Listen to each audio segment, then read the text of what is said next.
Hi అండి, అందరికీ నమస్తే. ఈరోజు ఏం చూపిస్తున్నానంటే కాకరపాదు గురించి అండి. కాకరపాదు 6 విత్తనాలు పెట్టానండి. నేను 4 వచ్చినాయి. ఒకే టబ్లో 6 విత్తనాలు పెట్టాను. 4 వచ్చినాయండి. 4 పాదులు వచ్చినాయి. చూడండి, 4 పాదులు దాంట్లోనే ఉంచేసాను. ఇప్పుడు ఎదిగాయి కదండి, మా బారెడు మూరలు ఎదిగాయండి. ఎదిగితే కర్ర మధ్యలో కర్ర గుచ్చి వాటికి కట్టాను. కట్టి ఇలా దారాలు కట్టుకోవాలి, పైకి పాకుతాయి కదా. సపోర్ట్లు ఇవ్వాలండి పాదుకి, ఇస్తే బాగా పైకి వెళ్తుంది.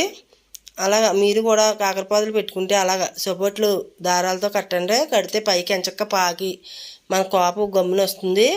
దానికి సపోర్ట్ ఉండాలి కదండి, బలం సరిపోవాలి కదా. దానికి అంత గురించి అలా కట్టుకోవాలి. అలా చుట్టెంపులు గుజ్జుగా వచ్చేసింది కదా, ఆ కింద ఆకులు అన్నీ తెంపేయాలి. మనకి అలా గుజ్జుగా ఉంటే తెంపేసుకుంటే అండి బలం సరిపోతుంది మొక్కకి. ఆ ఆకులు అలా వదిలేసామంటే బలం ఉండదు. మీరు ఎప్పుడైనా సరే ఒకే డబ్లో 3 పాదులు పెట్టుకోవచ్చండి.